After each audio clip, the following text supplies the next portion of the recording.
Hi, my name is Gustavo and I am here to talk about 8 powerful strategies to overcome tragedy and all kinds of crises. In fact, this I had to use myself to survive a Mexican prison. Those are the 8 steps I had to find about and then put in practice myself. But before that, I have to tell you a little bit about what a Mexican prison is and why and how did I get there. Well, the story took place a couple years ago when I was a vet student, and I wanted to go to Kenya after school. So I was really searching for an opportunity, which I found, but unfortunately the scholarship didn't really cover all my expenses. They were asking me to find a way how to cover my expenses for the flight and a couple other things.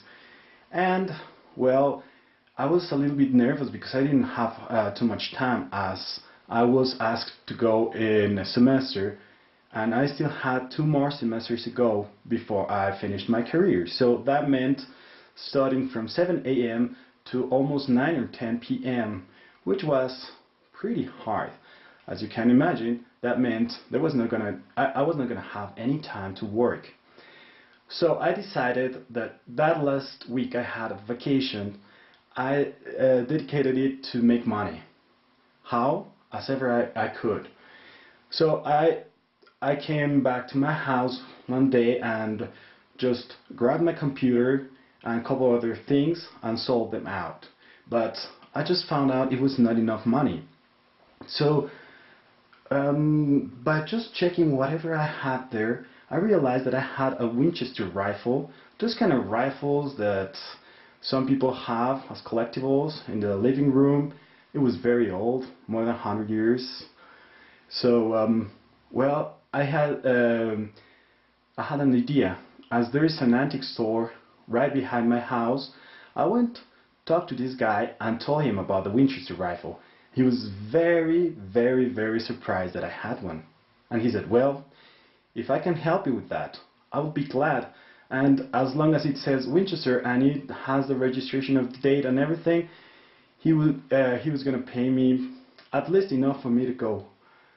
So I took the rifle, I took my dogs, and my brother was going with me. I remember that. And a little bit naive, I have to say, but I decided to go, and a couple meters in front of the store, less than, let's say, 10 feet away, I got stopped by the police. It was a special police that we had back then, and they just approached and started talking to me. To be honest, I didn't really thought it was I didn't think it was a problem. I mean, it was just an antique thing. So I started talking to them very casual, but less than 10 minutes after that, I was surrounded by more than 40 people, most of them pointing at me, even though I didn't even have anything with me. I mean, I didn't have the rifle with me anymore. I was just talking. I didn't realize that in Mexico, this kind of situation is considered a federal crime. Well, long story short, the thing is, from there I was taken to the police station where I stayed for 48 hours. And after that, they took me to the federal police station, which is the PGR, where they told me that I was going to face at least a minimum of 10 to 15 years, because, as I just said, it was a federal crime considered a very serious situation. Well, I am telling you this pretty not concerned anymore, and the fact is that nowadays I consider that as a very, very, very intense experience, as you can imagine, but at the same time it was one of the best experiences, one of the best teachings I have had in my whole life. But I have to say, back then it was not. At that very moment when they said I was facing probable 10 to 15 years, my whole world collapsed. I remember my shoulders, the burden was so heavy. I could totally feel the 10 years just crushing my shoulders. It was terrible, terrible.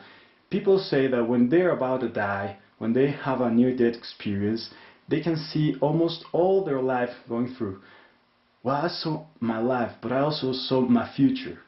What was about to be and could not. So it was very heavy.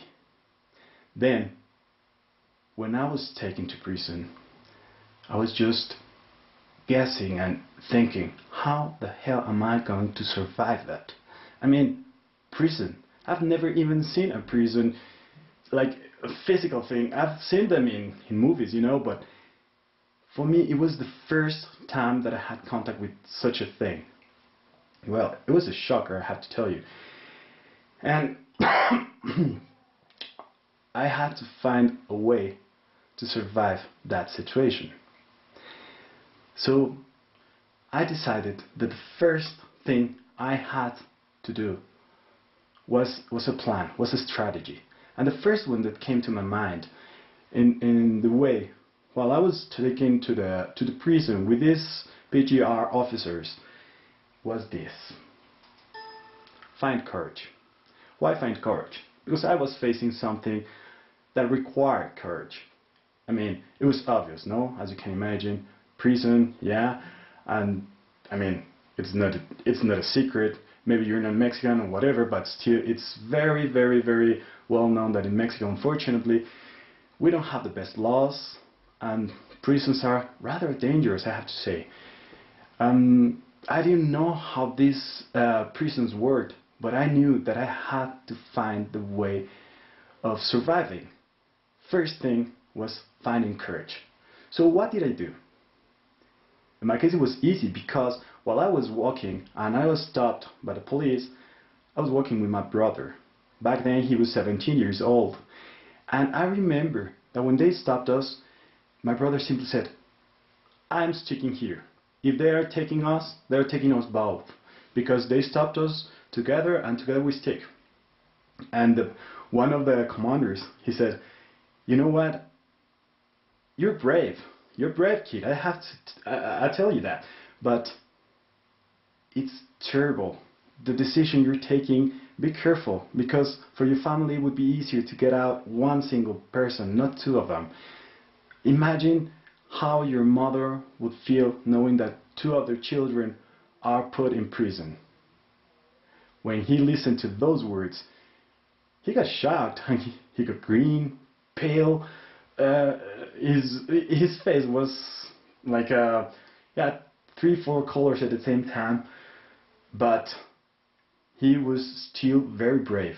And I simply remember that, I mean, just a 17-year-old had this courage to face whatever it could come.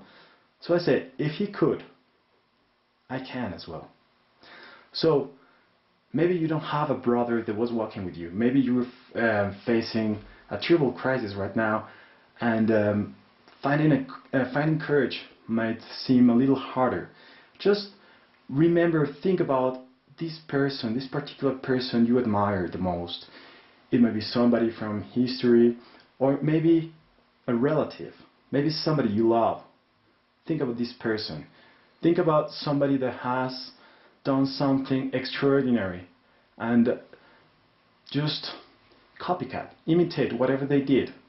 Or if not, maybe you just think about this beloved one and decide to be courageous just because of that, because they deserve that. Remember one thing. Being brave, being courageous is not meaning that you're not scared. It doesn't mean that you lack that you are not scared. Because trust me, even though I was not conscious about that, I was terrified. That's the truth. But I found somehow courage inside myself just by thinking that there was somebody with me that was already not eager, but ready to go with me. So for me that works, finding courage. Then the second one, accept reality. I can tell you that when you're facing a crisis, this might be one of the hardest things you can ever face. You have to do. Accept reality. Why? Because when you're living your life in an ordinary way, in the routine, it makes us think that we are immortal, that we have the control and whatnot. But then, when something happens, like in this case, in my case, it was prison, but it can be an accident, can be economic situations, it can be so many things. Accepting reality might be one of the hardest things you can really do. It's typical, for example, when there's an accident and somebody loses a relative, and when they give them the news, first reaction is, no, it cannot be. It's immediate. It's an immediate response, like, no, it cannot be, no way. Why? Because the brain is protecting us. The mind has its own way of saying, like, wait a minute. It's too much information. The change is really too big. But you know what? The sooner you accept the reality, the better your chances to face it and to overcome it. So what did I do to do it? I mean, trust me, it was not easy. I found myself more than once at night when everybody else was already sleeping and I was writing. I was laughing, and not because I wanted. I wanted to cry, I wanted to shout, I wanted to, I don't know. But no, my mind couldn't deal with that, and I would simply start laughing. Why? As I said, it was way too much. So my mechanism was simply laugh, without control. I didn't even want to. So I had to find a way to accept reality. And for me, something that was very useful was simply recognizing what's the worst that can happen. Well, I have to say, many things came to my mind. I mean, accepting reality for me demanded a lot of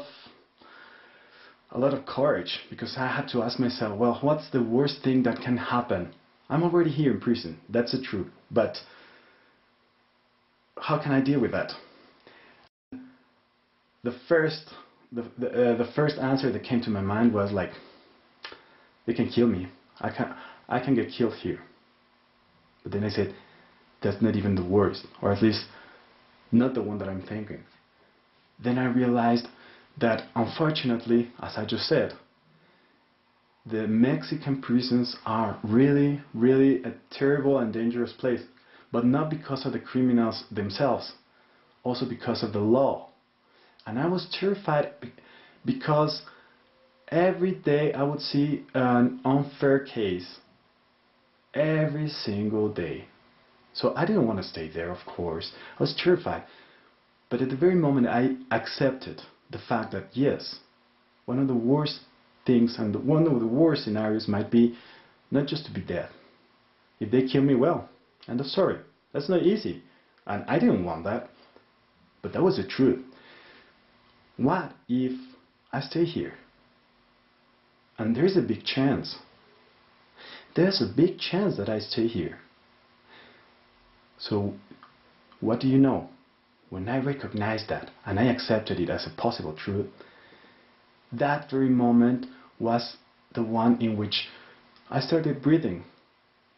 I was not relaxed, as comfortable, but I was already clear from my mind, saying like, that's the truth. So what now? What can I do about that? When you accept reality, at that very moment you are able to start thinking about solutions. If you are in denial, you're just focusing on the problem. Next one, pay attention.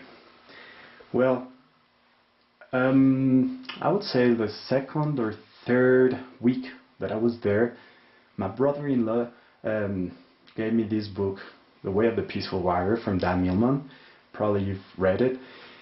And he kept repeating this phrase, pay attention. Are you paying attention? And I was like, well, I'm paying attention to the hands of the people because I don't want them to kill me or stab me or whatever. But maybe there was something more to those words. And you know what? There was. The moment in which you start paying attention to the things, not just legal stuff in my case, but everything, a bigger scenario opens. More opportunities start appearing. And not because they appear. In fact, they were always there. But you have to start paying attention and also learning from the experience. That's why crisis is an opportunity.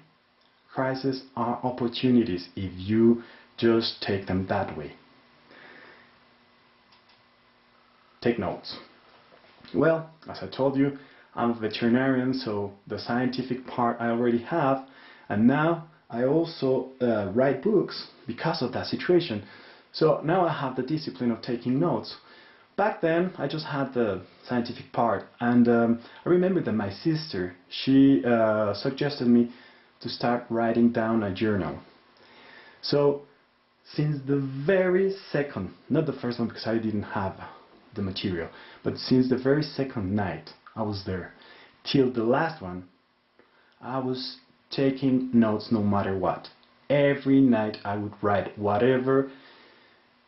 It was not important what. It was just a matter of doing it. And that discipline helped me through so many things. There were so many terrible nights. There were so many incredible nights. There were so many things, so much information, very rich information. But you know what? Now I have it. Now it's my treasure because I was taking notes, and now all this information is something that I can understand in a better way, in another way, in a deeper one. So take notes, start paying attention. Remember, those two are very, very close together. They have a lot to do. Never surrender. Here's a tricky one. You say, well, how do I do that? I remember while I was there, probably the between 5th and 6th month, that my father, he was sitting next to me, and he said, you know what, I'm not going to tell you anything about this situation because you're the one that is living this. So I'm not going to ask you not to cry. I'm not going to ask you to keep believing. I'm not going to ask you to not to be angry at God, the lawyer, and me, or anybody. You're the only one that can know how are you feeling. But there's one single thing I want to ask you to do. Please promise me that you're not going to surrender. That was very tough, because actually it was meaning that I was not going to commit suicide. And trust me, suicide in prison is not as we understand it here outside. Suicide in prison has a very different face. In fact, it has the face of a muse. It's a beautiful one. It's a possibility of simply escaping. So when he said that, I was like, don't worry, well, in my head at least, because I was like, yeah, of course. But then, at the very moment I was just going to say, I promise you, something happened. My neck stopped all the words. So I was not able to pronounce it. And I was like,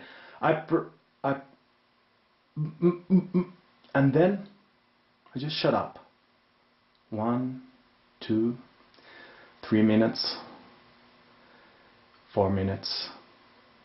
My father just held my hand. He knew something was going on. He knew he didn't have to say anything. And I didn't want to hear anything. I just wanted him to hold my hand. For 10 minutes, he held my hand. He held it until I had strength enough to say it out loud. You know what? I promise you I won't surrender. I have to tell you a little bit about that, because that was not the end of that small story. I went back to my cell, and I was so tired, as if I had just run a marathon or something, but I didn't want to talk to anybody. I just went to my bunk and started writing, as I did every night, and then I didn't fall asleep. I just laid down like like every other day, and started maybe dreaming, maybe imagining, I don't know, people. If you want to know which ones, you will have to read the book. But the thing was, I was not able to raise my hand or my leg or anything. I was terrified because my body was not responding. I felt I was like a paraplegic. I mean, really, really something terrifying. I've never ever experienced something like that. Next day I woke up and the thing was exactly the same. I was not able to move and I didn't know what to do. For about half an hour I was thinking what to do, and I just remember there was a moment in which I just connected with the fact of this unfair situation, and this anger started growing at the very center of my belly. Yeah, I remember there was this energy growing, growing, growing, bigger and bigger each time. And then, as an explosion, it exploded and just filled me up, completed. All the body was, wow, I don't know how to explain that, but I was feeling so energetic. When they opened the cell, I just went out and started running. And I remember I said, I don't know what's going to happen tomorrow, but today I will not surrender. The day before, I promised I was not going to surrender, but it was that very moment in which my body was conscious and the compromise was there. I was not going to surrender. And in fact, after saying not surrender, then I turned it into an affirmative quote, and I started saying, whatever happens, it will happen. I am going to live today. Alright? So, never surrender. Then, I would say, I'm learning a little bit about every single person in my family, as you can see. And my mother, well, my mother, maybe she was not as optimistic every day. I could see her.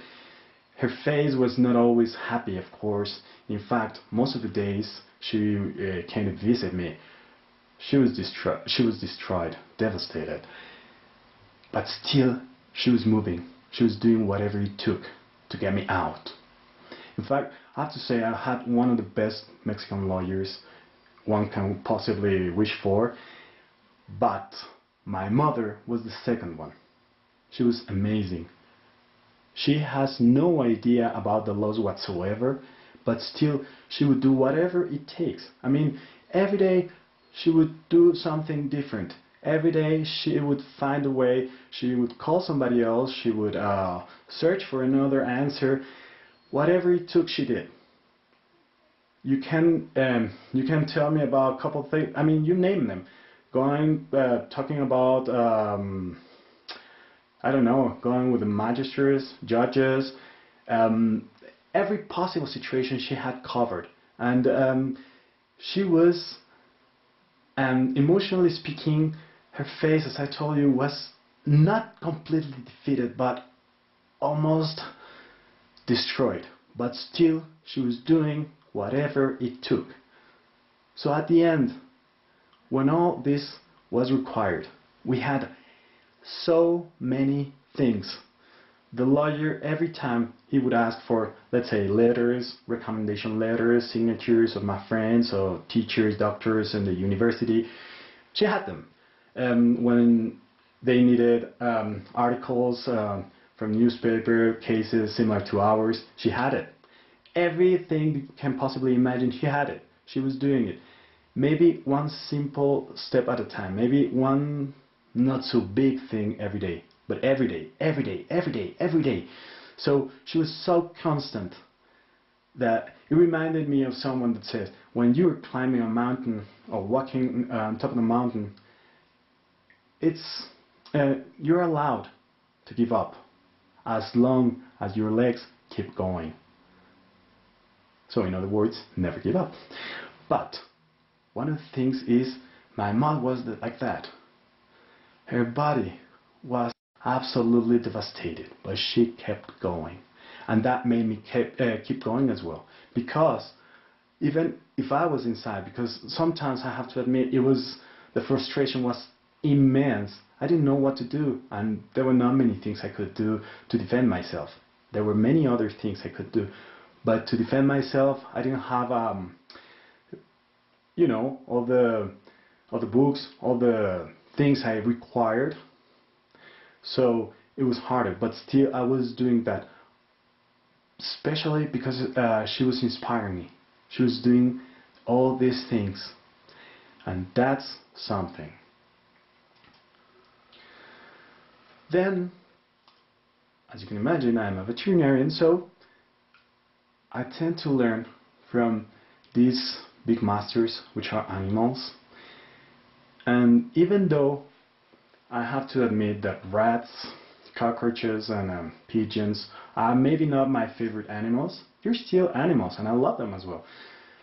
But I remember I was sitting once just staring at something particularly interesting, because the cats, for example, that lived there, they would let the rats to approach them and to even kind of nibble, or not lick precisely, but to eat from the whiskers. That's something I've never seen in other places. But one of the things that I started realizing is, here it says, choose how to see the situation. And I realized that more than one animal would go there to prison voluntarily. Pigeons, cockroaches, rats, and a couple other creepy crawlers, well, for all those animals, it was not hell but paradise, because they had food. They had people who would throw them food, sometimes even pet them. Well, I have to say, it was quite something. So I realized that I could decide how to see the situation. That day, I remember one day before that, I was looking at there was sort of a dumpster there. It was so dirty, and there was so much garbage outside. I was complaining because the very next day our visits were going to see all that. All my family and my friends were going to see all dirty places, and I was very angry. But then the next day, when this happened, for the first time I was able to contemplate the sun, the sunset. I have to say, it was amazing. It was, I would say, one of the 5 best sunsets in my whole life, with more colors than any other place I've ever seen before. And it was in prison. I realized that I had the chance to change my perspective if I wanted to. And that didn't mean I was happy because I was in prison. And that didn't mean I was just giving up, fighting, and willing to go out. No. It was the fact that I was deciding how to see my situation. I decided I could see it as an opportunity. Maybe not an opportunity that I was liking all the time. Most of the time I was not liking it. But there were very, very, I would say, good moments. Because I realized that when I laughed, I was laughing from the very inside, from my core. Also when I was crying from my core, from the inside. I got to learn from me. The prison gave me back myself. As a present, imagine the prison gave me, so this is prison, this is Gustavo, and the prison said, you know what, Gustavo? This is you. And that was the best gift I could ever receive. So, choose the way how you see things, and that can totally change your perspective, and you will be able to start learning a lot more from your crisis. And this is the last one I'm going to tell you about right now. Of course, there are many, many other teachings I have, many other ways, because I was not just surviving it. Honestly, I was living it. In fact, I would say I was transcending the situation, because that was one of the best experiences in terms of growth, internal growth, I discovered so many things about myself, about life, about my family, about my friends, about so many things. But that was because I was willing to just change the perspective. And this is the last one I'm going to give you today. Here and now. Yes, this is my dog, this is me. By the way, in Mexico it's not the best thing to have light skin and blue eyes if you're gonna go to prison. Trust me, it's tough already being in prison, but in a Mexican prison, it's not the best thing. So anyway, I'm there. There's my dog. A couple weeks ago he passed away, but he left me so many things that I wanted to place this picture just for you to know it. And this is just something I wanted to do here now. Well, a couple weeks before I was put in prison, I was walking with my dog and the other dog I just adopted, and I was asking to myself how to live the here now, because I've read it before and I knew the concept, but I didn't really know how to live the here now. So I remember I was walking my dogs. The two leashes were pretty long, and they were just walking, da da da da da. And while I was thinking, while I was just letting my mind go here and there, and I didn't realize that suddenly the two dogs split away. I mean, they just went one to the left and the other to the right, and I was still walking, and I didn't realize there was a big crab there, which I stood up on. Why? Because my dogs were living here and now, and I was thinking instead of living. Simple, right? Here and now is just a matter of living. I learned it from a dog, from one of my best and biggest teachers in all my life. Here it is. So, this is my 8 steps. They might sound a little strange. Probably, I have to say, more than once I thought one of them or 2 or 3 of them might be not so powerful, but trust me, if you start doing them, if you take action and start practicing these 8 steps, you're going to change, not just overcome, but change your whole story. There's the chance that you can get magnificent things out of your crisis, out of your tragedy. So, this is me.